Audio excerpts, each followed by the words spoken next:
Know thou, O son of man, I have set thee a watchman unto the house of Israel. Therefore, thou shalt hear the word of my mouth, and warn them from me. Have no fellowship with the unfruitful works of darkness, but rather expose them. Coming to you from an undisclosed location in Middle Tennessee and examining current events from a biblical perspective, this is Bible News Radio with your hosts, Randall and Stacy Harp.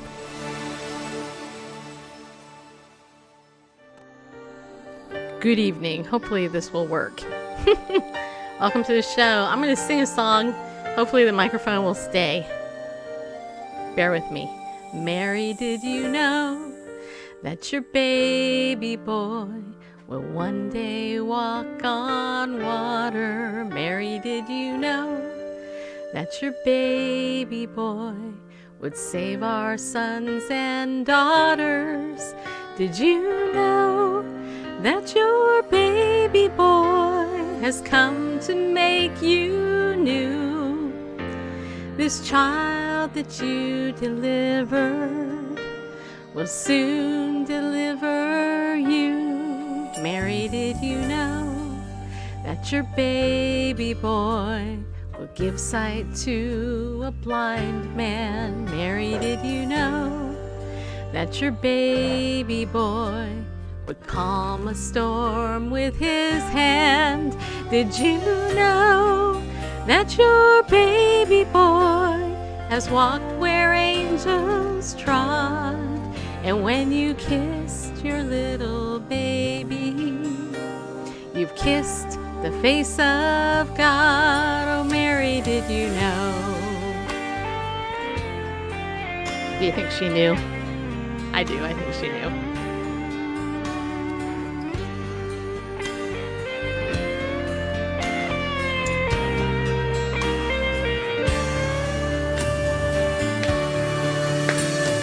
Blind will see, the deaf will hear, the dead will live again. The lame will leap, the dumb will speak, the praises of the Lamb.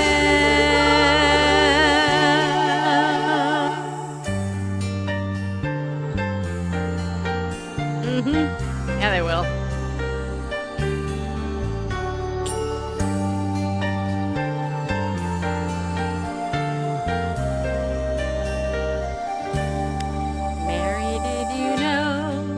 That your baby boy is Lord of all creation? Mary, did you know that your baby boy will one day rule the nations? Did you know that your baby boy was heaven's perfect lamb? And the sleeping child you're holding is the great I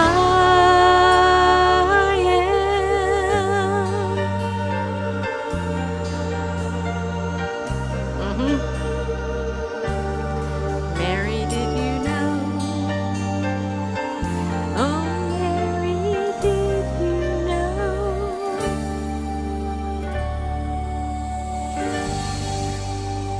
That song was written a long time ago.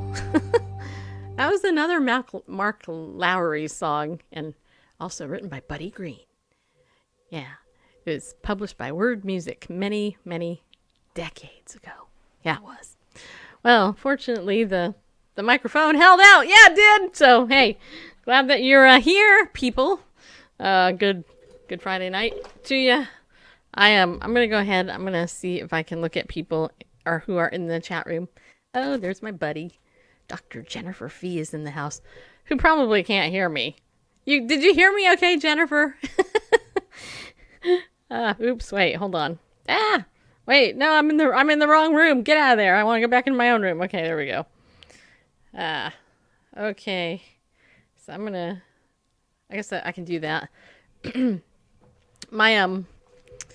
My phone is charging, so I have to have it over here, so I might not be able to see comments right away. But, what I'll do is I will share this out, people. Yeah, I will, right now.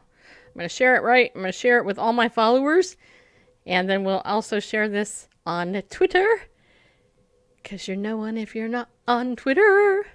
If you're not there already, If then you you've missed missed it. it. If Okay. you haven't been listed, retweeted, or blogged, you might as well not have existed. That's right. Yeah. If you're not on TikTok, though, you're kind of really far behind. Hey, by the way, speaking of TikTok, if you want to follow me, moi, you can follow me at Stacey Lynn LOJ. Download the TikTok app and follow Stacey Lynn like it's spelled there, LOJ, as in Ladies of Justice. Yeah, you can follow me there. I actually did a one-woman skit recently about, what was it about? It was about social anxiety. Yeah. You You're like, really? Why did you do that? It was kind of funny. But I also have some concerns about TikTok people. Because a couple days ago, I posted a video. It's just this simple little note of encouragement video. And only 2 views in 3 days. So I think I'm being spiked over on TikTok, too. You know what I'm saying? Not tic-tac-toe.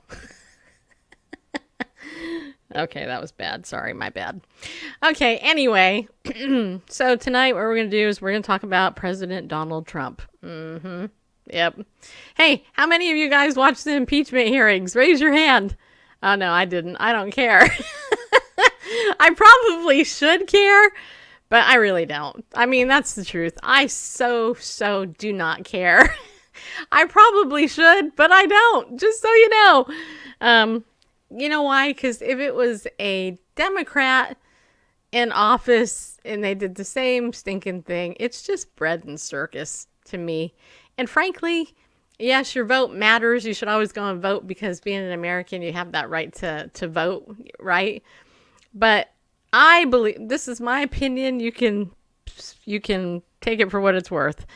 But my opinion is that you make more of an impact at a local level when you vote locally, right? I mean, your vote matters nationally, obviously, because enough people voted so that Hillary wouldn't win. Yeah. So, and, you know, and of course, I have friends, you know, I play pickleball with and stuff, and so many of them were upset. Did you hear Peach was in Trump? I'm like, yeah, I heard. I started to laugh. I know, I should care. I should be upset. I should be like mourning. I should be like, I can't, America's falling apart. We need to make America great again. But I can't. Sorry, my bad. You know why? Because I don't care. I don't care. And I could hear some of you going, really? Really? You do this show, you're a Christian, you call yourself a Christian, and you don't care about politics? And I'd be like, I care about politics, but I really don't care. You know why? Because in the long run, politics doesn't change a culture. Jesus changes a culture because Jesus comes in, he touches people's hearts, and he's the one that changes people from the inside out. So you can debate politics all you want, but all you're going to do is get high blood pressure and put yourself at risk for a stroke or something if you get too stressed out watching politics. Because if you believe everything you're being bought, you know, you're being pitched in the liberal media or the mainstream media, however you want to call it, you're just gonna blow a gasket. If you disagree with the left, you're gonna get all upset. If you're somebody that disagrees with the right, you're gonna get all upset. So why bother? You know what? Hey, if you want to be a joyful person, ignore the media, except this show, because I'm here to cheer you up. Yeah, I am, and give you hope. Right, Bareface? Yeah, and you'll hear the, quote, lawmakers, unquote, themselves that, you know, they all go out and have dinner together, have a drink together, whatever. Right. I think a lot of it is what happens on the Hill is circus. It's just, you know, it's enough to keep, you know, us to get in some mentality to keep both sides in office. And if you've served 5 years in the House of Representatives, you can retire with your $86,000 a year pension. So, you know, they want to make it that 5-year mark, you know, and he looked this up recently, by the way. It's actually true. Yes. This is why people like run for office, so they can be like forever compensated. Yeah. It's ridiculous. It's ridiculous. And the 1.4 trillion whatever thing just passed, budget to fund the government through September of 2020, so it didn't shut down. Anyway, I could go on. I'm not even watching the news, and I could blow a gasket just talking about it. I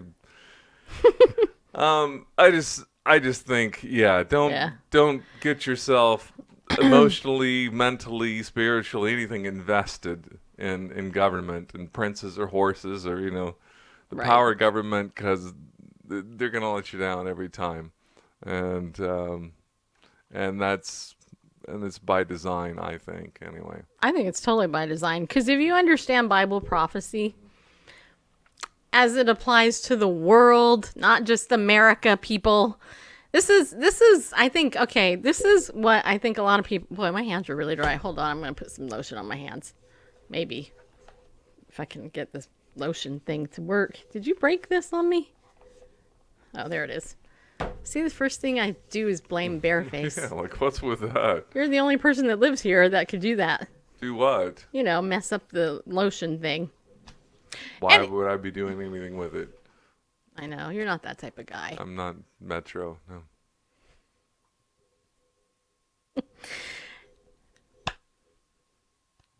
I prefer rural. I totally forgot what I was going to say. Remind me, Bareface. Well, before you said your hands were really dry, you were talking about Bible prophecy, not just America. Yes, that's right. So Bible prophecy. Some Christians have this idea that when you read the Bible, that you could see America in the Bible, right? Like, hey, there's the book of America. And we're going to read all about America and the Bible and how the Bible impacts America. You can find USA all over the Bible, in between the R and L in Jerusalem. But anyway, if you understand biblical prophecy in the light of the whole scripture, the whole counsel of God, like from Genesis to Revelation, or as my pastor would say, from Genesis to the book of maps. There you go, JC. Then you understand that the Bible, the centerpiece of scripture, the place in the world where you really need to focus if you really want to follow Bible prophecy is Israel, right? And I have to tell you, I have somebody in our audience sent me a video this week. I might play it tomorrow because I'm not prepared to play it tonight. But they were talking about so it was a Christian leader who was a complete anti-Semite, bashing Donald Trump because of his support of Israel. But here's the thing, backing up. So Bible prophecy is very important because in order for Bible prophecy to come to pass for the end of times, we're all awaiting the second return of Jesus, right? Jesus came once, he's coming back again. The second coming, that's kind of what we call it. And the big debate with Israel and Jews who don't yet receive Jesus as their Messiah, Yeshua as their Messiah, is they haven't, the unbelieving Jews don't believe Jesus is their Messiah when he showed up. And that's all, you can see all that in the New Testament. But the believing Jews who do receive Jesus as their Messiah, they get it, right? And so as Gentiles are grafted in, and we're awaiting the second return, but the unbelieving Jews still think he hasn't shown up yet. So that's the big debate. And the whole issue, has to do with, in the culture, people are, will Jews go to heaven if they don't accept Jesus? No. Just so you know, that's they won't. That's simple. It's biblically sound. No, they won't. If they reject Yeshua, they are not going to heaven if they die. Just so you know. Are the Jews God's chosen people? Yes, they are, as a nation. Okay? But they still have to believe. So here's my point, though. The Antichrist has to come to power. And in order for the Antichrist to come to power, this is the super simple version of this, you have to have a world dictator who's going to dictate over the whole world. Well, here's the newsflash. The newsflash is that America is in the world. And America has to be part of that, right? So when we see all of these nations coming together and the new world order, which George Bush the first, talked about way back in the early 80s, and there's probably even people who talked about it way even before that. When George Bush talked about it, that was my lifetime. A lot of people were like, a new world order. I wonder what that's all about. But see, people believe that there's these pieces, these jigsaw pieces going together. And Donald Trump has completely upset the establishment, a.k.a. the Illuminati, a.k.a. Bilderberg, a.k.a. the puppet masters who really, truly rule the world. And I know some of you are like, what? You're crazy. You're a conspiracy theorist. No, I'm not. I just know a little bit more than most of you. I'm just kidding. I probably don't. But what I will say is that if we can believe that Trump is truly an outsider and that he isn't part of this big master's plan of deception, then they are really upset with him. And this impeachment was like, we just have to impeach him because he's a butthead, really. I mean, seriously. So that's why I don't care about politics, because I care more about Bible prophecy and seeing what's happening in the long haul. I don't think America is going to stand as a country. I think God has shown his severe mercy on this country. I think we're completely under God's judgment in this country. And I know some people totally disagree with that, but I wholeheartedly believe it with all of my heart that we are under God's judgment. You're breaking up again. Sorry. And I'm not even touching this microphone. But I mean, I believe we're under God's judgment for a number of things. Number one, immorality is rampant. America is the number one purveyor of pornography and immorality all over the world, right? People, I mean, seriously, we are the smut capital of the world. We are deviant in all our ways, and it's disgusting. We have slaughtered millions of babies in the womb. In the womb, man. We have killed children, like babies that God created, knit together in his mother's womb. In all of those wombs out there, we've murdered these babies, and the blood of, those kids is on our country. I wholeheartedly believe. And so much more. Which, So, of course, everybody, was like, well, we're so great, though. No, we're not. The idea of making America, quote, great again would really, really, truly mean that America needs to repent. And I like what some people have put on their hat. They like make America godly again. Well, if America was godly again, we would have godly people in office, first of all, and then we would have godly we'd have godly rulers. We would have the Bible back in schools again. We'd have 10 Commandments all over the place. People would actually respect the family unit the way he created it, and so on. But that is not our country. I mean, I talk to a lot of people. I'm going to tell you something. I'm 51 years old. Not that old, but I'm over 50. And I'm Generation X, right? And I have to tell you this funny story. This cracks me up. I'll share this. So I went to the bank this week, and the kid that waited on me is 26 years old, and we were talking and everything, and I was telling him about TikTok and how, there's this thing, okay, boomer, over on there, and Randall's a boomer. I'm an Xer, and that kid was a millennial. He was like, how did you know this stuff? And I'm like, in my mind, I'm like twice your age. Why would you be on social media on TikTok? Why wouldn't I be? It's so that I can see. And there is a revival of sorts, I think, happening within certain parts of the body of Christ. But I don't think that this country, I don't think America is going to be revived or going to be godly again. I just don't. I'm a realist. I look at life. I look at the real stuff. I used to be a therapist, for crying out loud.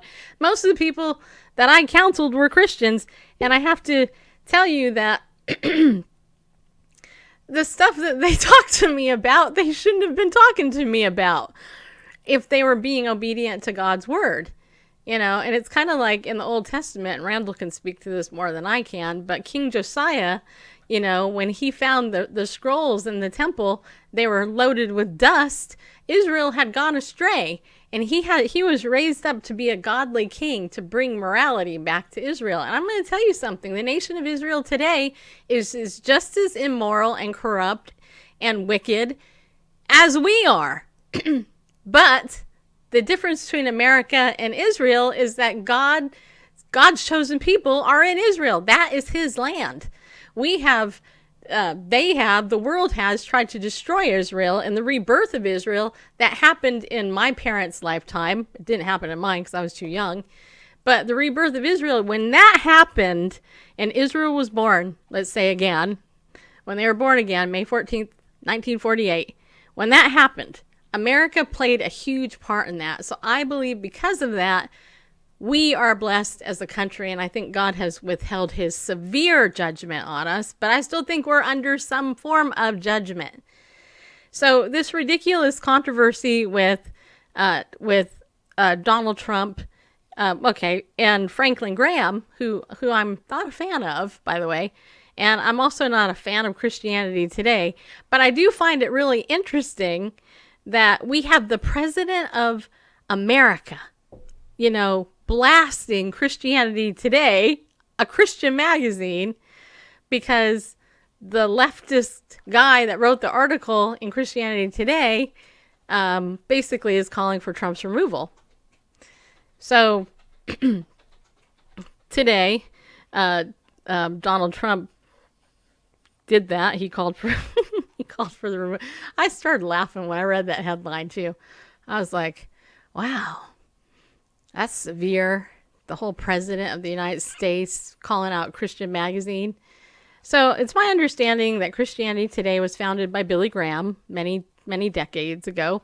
And currently they have approximately, 80,000 subscribers, which really isn't that many when you think about it, especially being around for so long.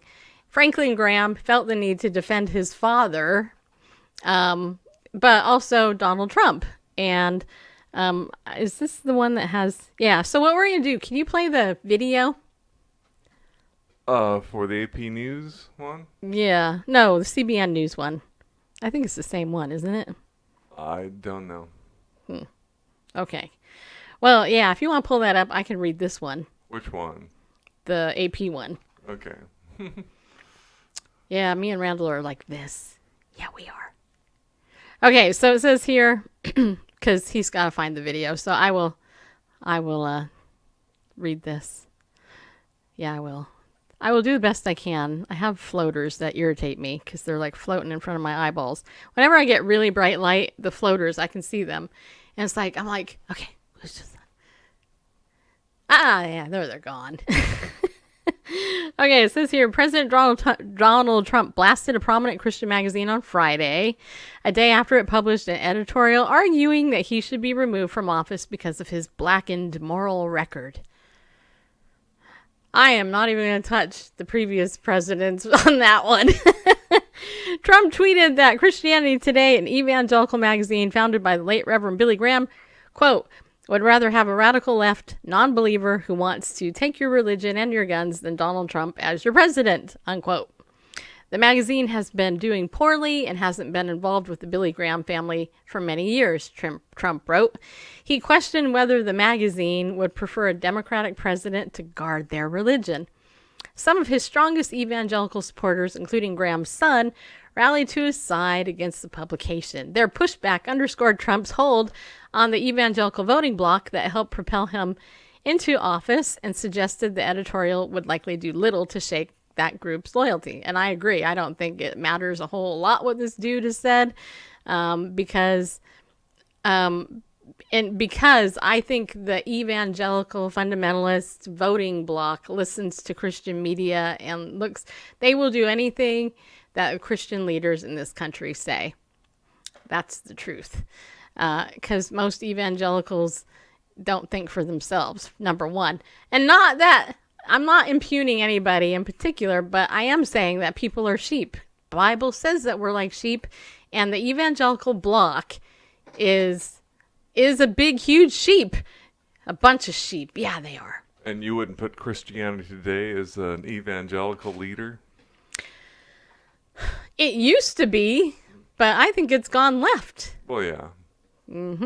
Just like the Southern Baptist Convention and a whole bunch of other places. Anyway, let me know when you got the video. Oh, I don't. Oh. Okay, you weren't going to finish this article? No, because it basically says the same thing the video does. Okay. Yeah, I don't know why I sent you both things. I apologize for that. Yeah. I make mistakes, people, just so you know. All right, let's make... Okay, oops. So let me say hi to Oddvar. Hey, Oddvar, you're in the room. And so is Mia, my superhero paramedic friend. And also Jennifer and Precious Love 30 is in there. I don't know who that is. Van Gogh 1 has joined. Wacky Foreigner, I don't know if you're still in there or not. Ted Jacks Beach, Florida. Heisenburn, the NRA. Yeah, I actually interviewed the guy, the head of the NRA, a while back. Wacky Foreigner. Okay, so let's see. It's okay. Want to visit the Chicago. All right, I like some of the comments in here. I'm not gonna read them all, just so you know. But see over on YouTube. wait, that what Barb's comments and Jeff and Eric. Look at that. We got like a whole bunch of people everywhere. Wow, you guys all tuned in for us? How cool is that, man? You guys got good taste. Yeah, you do. Is this the video that you wanted? Yes. Okay. I believe so. So this is from CBN News, and it's talking about Franklin. It's an interview with Franklin Graham about this, and so what better person to hear it from than from his own lips. And then we'll have Bareface address the political thing about Israel. Hopefully Bareface can answer it better than me. Okay. Okay, ready? Well. Okay.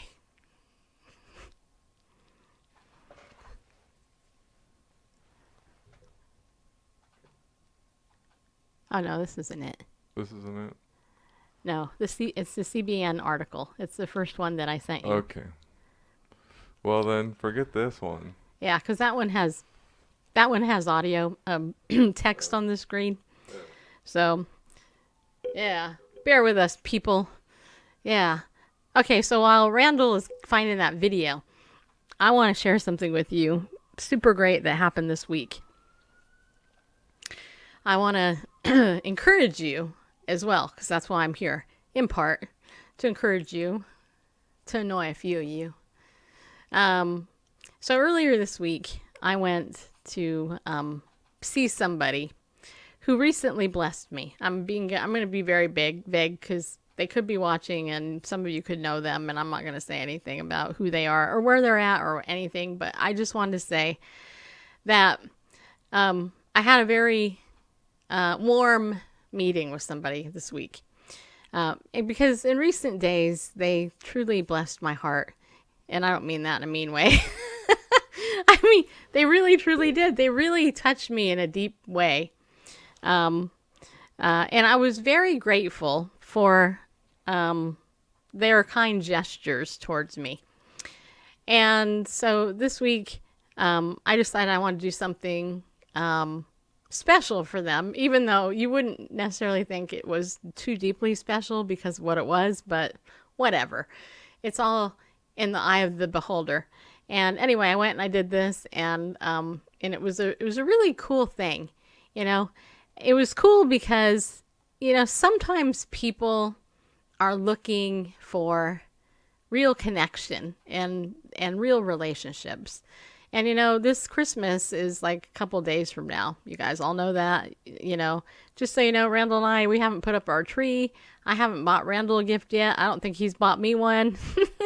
We're doing everything we can just to make sure we can buy food. So, you know, things have been very, very tight. And this person really blessed Randall and I. And so I had an opportunity to do what Brene Brown talks about in her book, Daring Greatly. And in fact, I actually shared a little bit of this on my morning stretch call that I'm on with Legal Shield. I shared how grateful I was for the very kind gesture that that was given to me and Randall.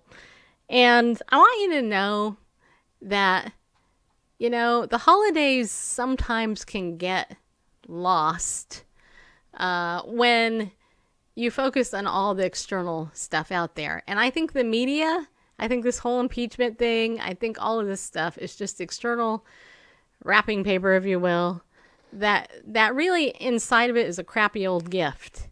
And so I just want to encourage you to connect with those people that you really, truly, deeply love and appreciate. And I know we all hear it, but you know what? You don't know when you're going to go. You don't know when you're going to die. I mean, your life could change in an instant. I have a friend who lost their mother this week.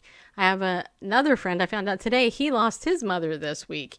You just don't know, you know?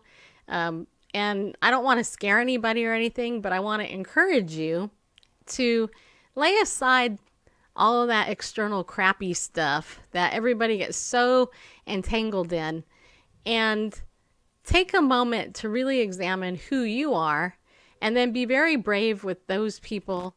And it's probably a handful, because that's what most of us have, and reach out and share with them your heart. You know, I can tell you, I don't have many holy moments like I did this week with this person, but it was a holy moment. It was one of those times where when you are truly connecting with somebody and you know there's 100% safety, you know that there is a genuine love, they're not going to use you for their own gain, that they really truly are looking out for your best interests, you know. And I just want to encourage you to look for that relationship this year at Christmas, and to bond and reach out and be vulnerable. Dare greatly. You know, she has Brene Brown has a statement that she uses. It is the story I'm telling myself is. And, you know, sometimes we can look at somebody, or we can assume something in a relationship, and we can go in our head, well, this is what's really going on. And, you know, if they knew this about me, they wouldn't really love me, or they wouldn't care, blah, blah, blah, blah, blah. But here's the thing. The Lord knows already. Jesus knows. And even if you don't feel like you have any real friends in this world, Jesus Christ can be that real friend to you if you truly open your heart up to him and allow him to love you, and you accept his love, and you begin to really look at his love for you, because he loves you in so many little ways that you probably don't even recognize, because you're too busy looking at all this other stuff. And that's the trick of the enemy, to get you to look away from the one that made you, the one that loves you, the one that created you, the one that is longing to spend some time with you every single day. You know, there's only one person in the world who knows the number of hairs on your head. And by the way, he colored those hairs. Yeah, he did. Just so you know. So that's my loving exhortation to you. And don't be afraid to write a note to people to let them know how much they mean to you, because, you know, maybe one day when you are gone, they're going to have that note, and you're going to look at it and you're going to go, I'm so glad I have this. You know, my mom wasn't a writer, and as much as that woman hurt me, you all are blessed because of her, because I'm here. That sounds pretty humble, doesn't it? But I'm just saying, she wasn't all evil. But, you know, I have 1 or 2 Christmas cards from her where she actually told me she loved me in those cards. They're few and far between, but I have them to look at when I need to, you know. Next, I have a teacher, one of my teacher, Susie, who I've known since I was in 10th grade, recently shared with me that she became a believer in Christ after all these years. And as far as I know, she's on her deathbed. And it's kind of surreal for me, because every year since high school, she has sent me a Christmas letter. And joining us now is Franklin Graham, president of Samaritan. Sorry, that wasn't supposed to play. Oh. Anyway, so I'm going to be quiet now with that little lecture, and let's get to this Trump blasting Christianity video, huh? Okay, that's probably more fun to watch than me just being all sappy. So I was just changing the resolution. Gotcha. This video is being... difficult, but anyway. Alrighty. Here goes. And joining us now is Franklin Graham, president of Samaritan's Purse and the Billy Graham Evangelistic Association. Franklin, just want to ask you right off the top, what was your initial reaction? Were you surprised when you heard about the editorial? Well, not really surprised because Christianity Today, the magazine, has been moving to the left for some time, and they've been pretty much, the never Trumpers, and have been opposed him from day one. So I wasn't really that surprised. Reverend Graham, the president, he's responded. He says that Christianity Today is, quote, a far-left magazine. Would you characterize it the same way? I would. It certainly has moved to the left. That's the way I would put it. From where my father started the magazine, it has moved considerably to the left over the years. My father actually quit reading the magazine some time ago. So, a lot of strong reaction coming because of this article. What do you see as the long-term fallout? Do you think Christianity Today will pay a price for this? I can't say, but no question, Christianity Today has changed, and it's unfortunate. But at the same time, they're the ones who invoked my father's name.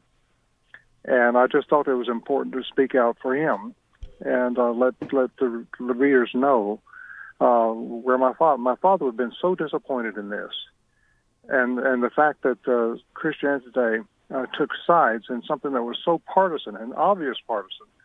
And the president says he's not guilty of what he's been charged with, and I would have to agree with him to prove it differently. Reverend Graham, were you at all saddened to have to disclose your father's vote? It's something you had never done before. Never done that, and I was. So I just I felt that it was important that we do it, and let people know that my father supports the president and support him in this last election. And if my father were alive today, he would have defended himself. Well, the CT website includes a quote from your father. It says, Christianity Today should take the responsibility of leading in love what so much of our evangelical work has failed to do in fighting and name-calling. Do you think the editorial in any way meets that calling, maybe taking an unpopular stand, or do you think the magazine has lost its moorings? No, I don't think that's what my father intended whatsoever. The president has been accused by the Democrats. Not one Republican sided with them, and not all the Democrats sided with this. And so it's obvious, it's so partisan. And the president has not had a trial. And the fact that they have called for his removal based on what Nancy Pelosi and Senator, Schumer and the others, what they're calling for, it was just absolutely wrong. And they certainly don't represent most of the Bible-believing Christians in America today. They represent unfortunately, a growing number of evangelicals who are moving to the left. Reverend Graham, even still, do you think this article has any kernel of truth or any merit at all? No, I really don't. None. Well, it's interesting. You were just talking about the unfortunate aspect of this. The editorial does expose divisions among Christians. So what about the political fallout, the political polarization in that fallout, which seems to be splitting believers? How can Christians be effective ambassadors for Jesus if they're so split publicly? Well, my father, the last time he was at Christianity Today, they wheeled him in a wheelchair, and he spoke to them, and basically was warning them that they should all be focused and stay with focused on the Bible. And I think that's where Christianity Today is getting off point. The president is not the pastor of the country. They talk about taking the moral high ground, and that is just absolutely a bunch of garbage. What moral high ground do we talk about? President Obama and his support for same-sex marriage, Hillary Clinton supporting her husband as he abused women. I mean, where's the moral high ground here? And for them, for Christianity Today, to try to claim that they have the moral high ground is just wrong. and they should have stayed out of this completely, in my opinion. Mm-hmm. Yeah, they should. I think they should have, to be honest. I don't think they should have said what they said, but whatever. What do you guys think? By the way, I see your comments in the chat room. But before we look at those, we'll address those comments, but we should thank our sponsor, Ariel Ministries. Ariel, ARIEL.org. Ariel has been so gracious to support this show, to sponsor this show for 3 years. And right now you can save 20% when you use that coupon code Bible News, people. Yeah, you can. Make sure you go there. You can use that code. I think they're still having their 30% off sale. Through the end of the year. Through the end of the year. 30% on $30 or more. Yeah. So check that out. Let them know that you're happy that they sponsor our show by buying stuff from them. Also, can you put up that fetch rewards thing? I probably can. Okay. So I have to tell you that I am always trying to find ways to save money. And I happened to find this mobile app called Fetch, Fetch, like dog fetches, rewards. And here's the thing. All you got to do with this app is when you go grocery shopping, just take a picture of your receipt. And then you get points in order to get gift cards. And they have a ton of different gift cards in there. And probably don't need the headline there, huh? What had Trump blast Christianity today? Yeah, you can remove that. That's okay. Anyway, so if you take a screenshot of this page, then you can use my referral code, which is WRBEA. If you go to Fetch Rewards, just look it up in your app, your mobile store, your iPhone or your Android. If you download this thing, you'll get 2,000 points, which is $2. It's equivalent of $2. That jump starts you on when you put your receipts in there. And yes, I know some of you are like, I don't want them tracking everything that I get. Well, here's a news story, people. They are tracking everything you get, so you may as well benefit from it. That's my attitude. But if you use my coupon code, you'll get 2,000 points. I will get 2,000 points, or maybe even more, depending on if they're running a special at the time. So all you got to do is download that and then fill in your thing. And when you see that, just put in that code. I've also tweeted it on my Twitter account, so just go to Bible News Radio on Twitter and do that as well. And the few of you who've already done it, thank you. I appreciate it. And hopefully you got your 2,000 points. And hopefully you're going to get some gift cards too. Yeah, you will. And the other thing I like about this is it doesn't give you a ton of gazillions of ads in there. That's one of the best things about it, is there's no ads in it. So there you go on that. Also, I have an ask. Yeah, I do. One of the things I learned in networking marketing is that you should ask for stuff when you need it. So my ask is that if you have been putting off getting a Legal Shield membership or an identity theft protection membership, I want you to sign up this month. I am literally $30 away from going PC Pro, which would really help me and Randall with the bonus that I can earn for that. So I just need one full membership, and that will bring us over the top. A full membership would be somebody who's going to sign up for Legal Shield and ID Shield together. That would give us enough points to go over the top, and it would really help us out for Christmas. It really, truly, honestly would. So if you haven't considered Legal Shield, or, a couple of you, hey, you can get ID Shield family plan, 3 bureau, that would do it. I need one of those, or I need 2 people to sign up for Legal Shield, or I need 2 people to sign up for ID Shield, 3 bureau plan. Anything that would come up for $30, yes, that would be awesome. But I have to tell you something, that you getting the membership is going to benefit you. I just signed up another 2 people in the last 2 days, and one of them is having issues with being ripped off by a vendor. And another one wanted to get their will done. And they're like, they got 4 kids. So they're like, hey, I want to sign up for this Legal Shield thing so I can get my will done. It costs a lot of money for a lawyer to do your will. And you need your will done. I mean, you don't want to leave your family like in a mess. All that. So here's the thing. Please get in touch with me as soon as possible. This has to happen before the end of the year. It'd be super great if it happened before Christmas, but if you can't do it before Christmas, but you can do it before the end of the year, that would rock. And so just get in touch with me. You can contact us through my website or any of the social media. I look at them all, just so you know. All right. Okay. Randall. Yeah. Do you want to get back to the YouTube comments? Oh, yeah. Yeah. So Barb says, I have to tell you that I'm totally confused about Zionism, political Zionism specifically. So you want to address that? I was going to go way back to the Book of Maps. No, I think the impeachment is a LARP. I didn't see that one. Oh, there it is. Yeah. Oh, what's a LARP? LARP, live action role playing. Oh, interesting. That can. It could be. Yeah, it can be. I think it's a show. I mean, yeah.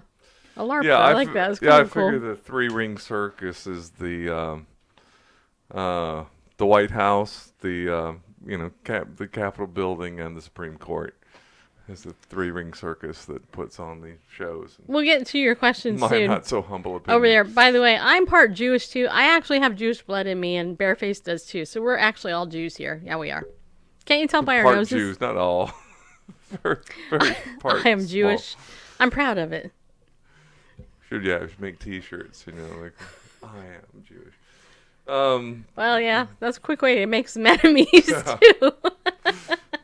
Anyway, Zionism, political Zionism specifically. Yeah, I'm equally confused because there is this political movement which seems to be a financial movement intertwined with what we would call Zionism, or I look at just definition of Zionism. Pure Zionism is just wanting to see Israel survive, which God does too.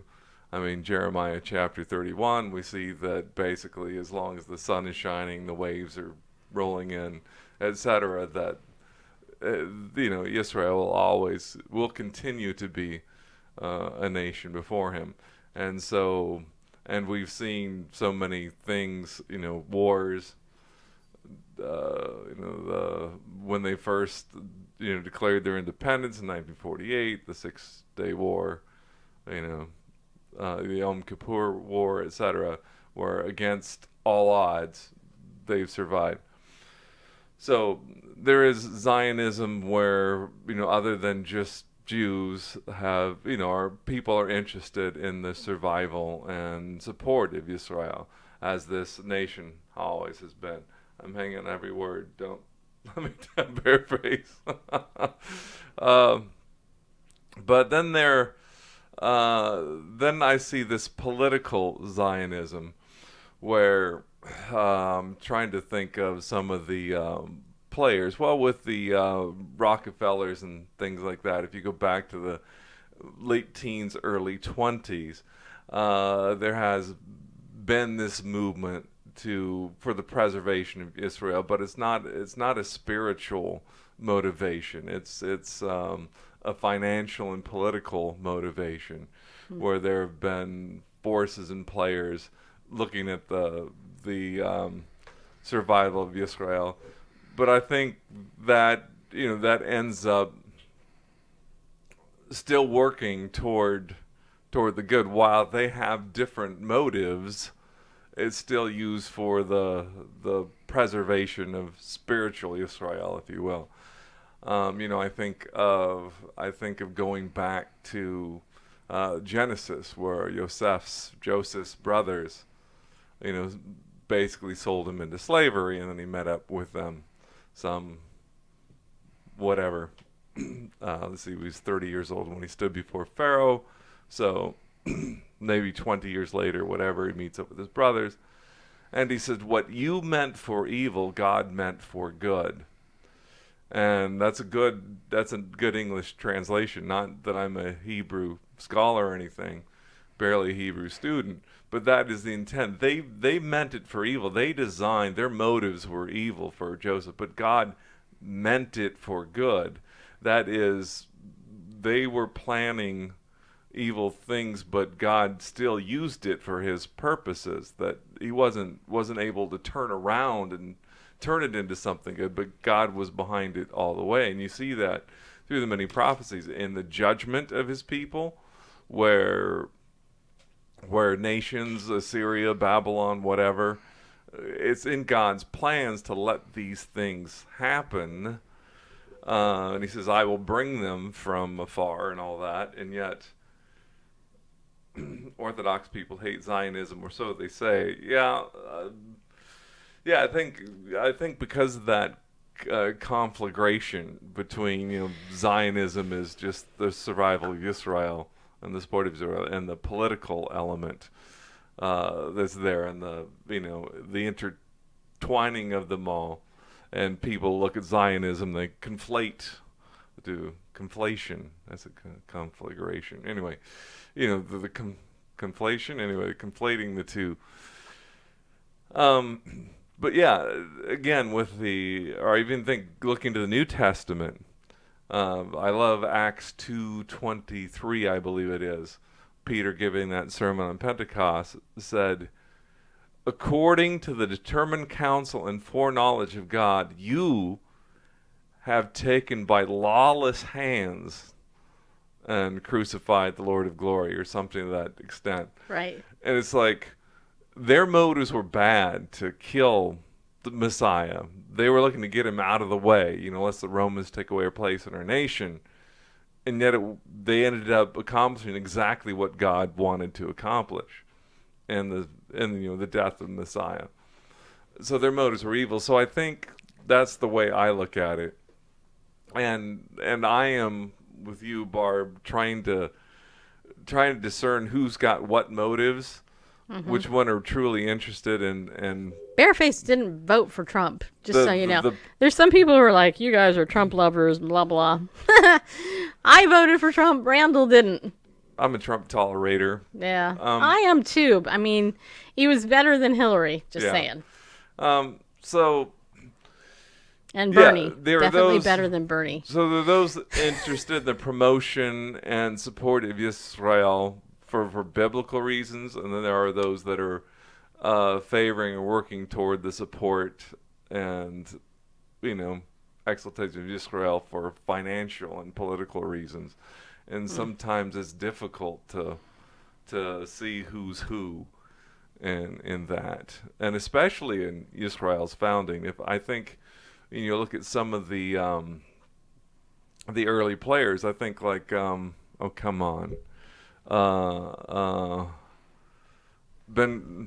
Gurion, what's his first name? Anyway, kind of like the first. What are you doing? Our secret handshake at Potato Club. Oh, anyway, I'm trying to get the info into your head. Go ahead. Okay. Anyway, effectively, kind of the first. Well, the leader, the instrument. David, is it David Ben Gurion? Yeah, probably. Probably. David is a good Jewish name. Anyway, you look at him, and I think his motives were, the pure Zionists, but some of the alliances he made were those who had the political and financial motives. It's kind of like going back to California, Proposition 22 and then Prop 8. The evangelicals were buddy with the Mormons, right?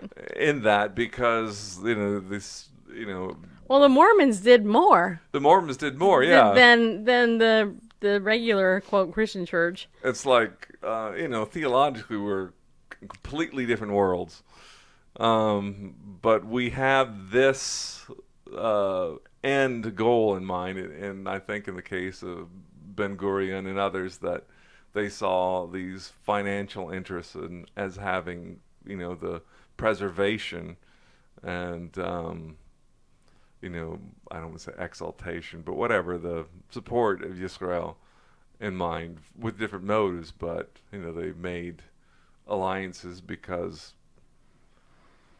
different means but the same end, or different motives but anyway. Yeah. That's a long answer. Yeah, it is. I almost fell asleep listening to that. No, I almost fell asleep too.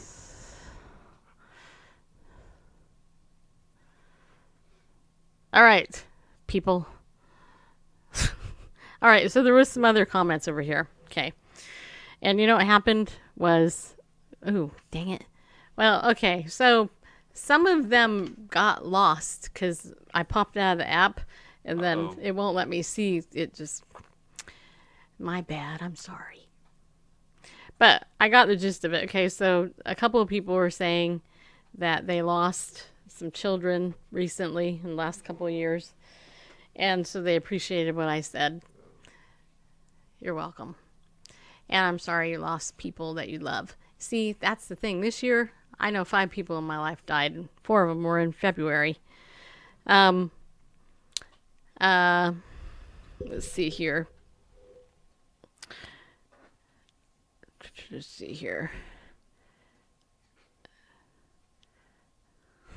Okay, some of these are out of context. Nina, thank you for sharing my stuff, or the articles I point out in your show. I'm glad that you did that. I hope that it was helpful to you. You have a way bigger audience than we do, so anytime any of the articles we share here can be shared in your show, then more people get to know about it. So that's awesome. That's totally cool. So just keep doing that. That's very cool. All right, I want to get to one other article because technically our time's almost up. But which one do you think, the USPS one or the archaeologist one? Let's go with the archaeologist one. That was my choice too. Internally, it was my secret desire. We are so on the same wavelength. Okay, so according to WorldNet Daily, archaeologists discover a table on which the Ark of the Covenant once sat. Now, this is pretty cool. Listen to this. According to the Jerusalem Post, a 3,100-year-old temple uncovered near Beit Shemesh, what he said, may hold a link to the Ark of the Covenant, archaeologists have said. The archaeological site at a tell on the outskirts of Beit Shemesh. Yes, 20 kilometers west of Jerusalem, which has been under excavation since 2012, has now recently yielded a fascinating discovery, a stone tablet, which echoes biblical narratives of a slab on which the Ark of the Covenant is said to have been placed. And the full story. I wasn't reading the full story. What the heck? I guess I gotta, yeah. Well, it's on the Jerusalem Post, so. Yeah, it is. Okay, so anyway, it says here, excuse me. The table has been found within a structure thought to be a temple thanks to its construction. The building was a perfect square with walls 8.5 meters long, whose corners aligned with the cardinal points, and because it contained 2 large concave stones with gutters which may have been used for libation offerings, as well as vast array of pottery and animal bones indicative of ritual activity. There's a lot of evidence that this was indeed of a temple, Professor Shlomo, somebody said, of Tel Aviv University. It's bad enough that Anyway, when you look at the structure and its content, it's very clear that this is not a standard domestic space, but something special. The table structure, a huge dolmen-like rock slab resting upon 2 smaller rocks, posed more of a challenge. At the beginning, we thought it was a masbah that had fallen over. A masbah is a type of standing stone commonly associated with cultic activity. All right. But soon, we realized that it was meant to be a table. The find is significant because it ties in with the time frame of the large stone the Ark of the Covenant was said to have placed upon when brought to Beit Shemesh, what he said, after being returned by the Philistines as recounted in the book of Samuel. According to the Bible, quote, now the people of Beth Shemesh were reaping their wheat harvest in the valley, and they lifted their eyes and saw the ark and rejoiced to see it. Then the cart sent by the Philistines came into the field of Joshua of Beth Shemesh and stood there. A large stone was there. So they split the wood of the cart and offered the cows as a burnt offering to the Lord. The Levites took down the ark of the Lord and the chest that was with it, in which were the articles of gold, and put them on the large stone. 1 Samuel 6:13-15. The era referenced in the biblical narrative was clearly one marked by warfare between the Israelites, led by judges like Samson and Deborah, and their neighbors, the Philistines. The site bears evidence of this struggle out. Not only is it located just 7 kilometers from Tel Batish, or whatever, I don't know, a Philistine settlement, but more importantly, the structure itself shows evidence of having fallen foul of warring between the nations. It is clear that at some point in the mid-12th century BCE, also known as BC people, you don't have to put the E there. That's a liberal, wacky thing that they did because they're stupid. The temple was desecrated, the pottery within it smashed to bits. When uncovering the remains, archaeologists had to dig through a thick layer, a black layer, which they initially thought was ash, but turned out to be animal dung. Ooh, can you imagine? I guess it didn't stink anymore. Anyway, the site had been turned into a byre after being captured. What's a byre? B-Y-R-E. Anybody know what that is? I have no idea what that is. I believe like a fire pit, but I could be wrong. Gotcha. This would be a rare case in which Probably we can I'm wrong. merge the biblical narrative with an archaeological find. But he shies away from linking the stone tablet directly with stone mentioned in the Bible, pointing out that such a conclusion would be almost impossible to prove archaeologically. He also points out that there are some inconsistencies between the narrative and the evidence. For one, the stone was said to have been located in a field below the town, not at the temple atop the tell. It's not easy to unpack all the twists and turns of the story that ended up in the Bible and figure out what people remembered, what was historical, and what was added later. Rather, it is likely that whoever wrote the biblical text was aware of the significance of a stone at Beit Shemesh, or however you say that. Beit Shemesh. Yeah, okay, and incorporated. I'm only 1% Jewish, okay? I can only read 1% Jewishness stuff. Alright. Anyway, and incorporated into the narrative. The Bible is not a historical document, but an ideological one. Oh, really? Booney Movitz said. But in every I could never be a newscaster. I just couldn't. Not in Israel, that's for sure. You want to read the rest? No. This is a long. Never mind. You can go read the whole thing if you want over at Jerusalem Post. Jeez, people. All right, whatever. Wouldn't that be funny? Hey, if all of a sudden, like, say somebody was on regular TV news and they were reading through the thing and they're like, this isn't right. I don't agree with this. I don't even know how do you say these people's names? Yeah. Anyway, whatever. You don't tune into this show for that boring old stuff. Boy, it shows you how wrong I was. A byre is a cow shed, which would explain the animal dung. Gotcha. A cow shed? Yeah. Huh. I don't know why. You mean like a barn? Yeah. Anyway. I mean, there's probably one or two people that would have looked that up and then emailed us and said Bareface was wrong. I think it was conflating a buyer, not a buyer, but anyway.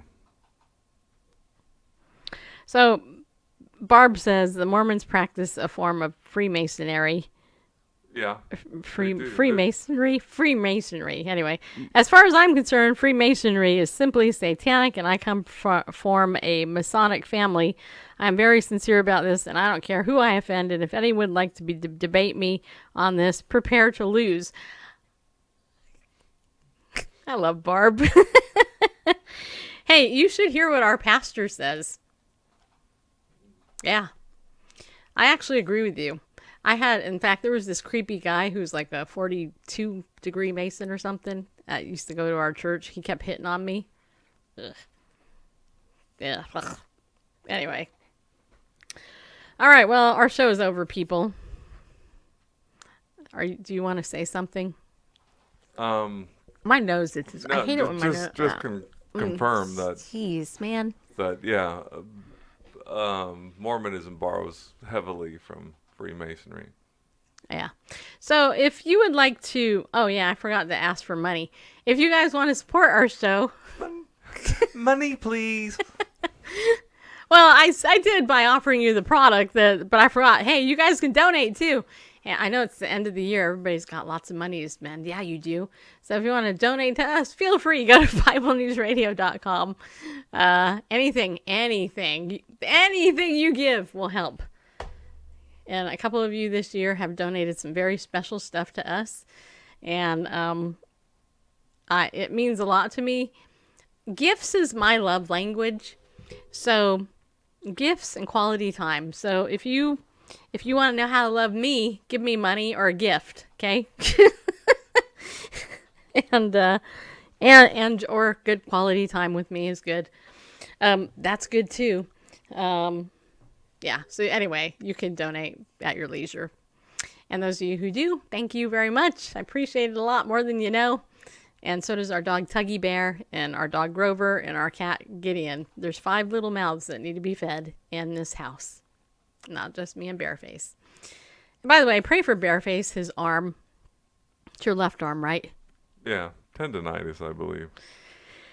Yeah, Bareface has a lot of pain in his arm. I killed him today at pickleball. Yeah, I did. We went and played. Yeah, right. Revisionist history. We won't go there. But anyway, his poor arm hurts afterwards. Yeah. It's only my right leg, hip, and upper thigh and tennis elbow and, wrist that hurts on me. My feet are good. Yeah, they are. They've been doing well. It's just the rest of me. Anyway, tomorrow night, we will be back, Lord willing, at 8 p.m. Central Time, our normal time. Yeah, we will. The same time we were on tonight. So if there is anything you would like us to discuss, feel free to get in touch with us.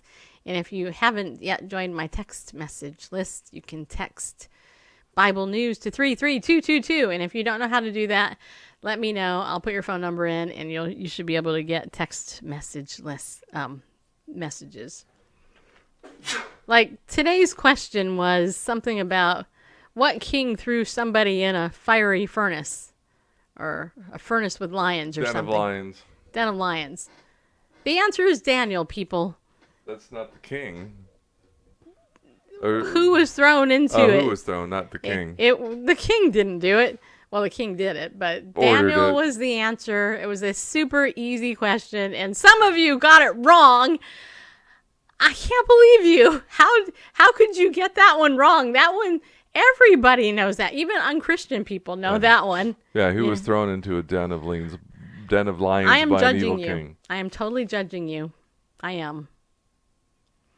Because this is such a basic... Everybody knows it was Daniel. Apparently not everybody. I could tell you who gave me the wrong answer. But I won't, because I'm a nice person. But I can mock you from afar. Yeah, I can. All right, so tomorrow...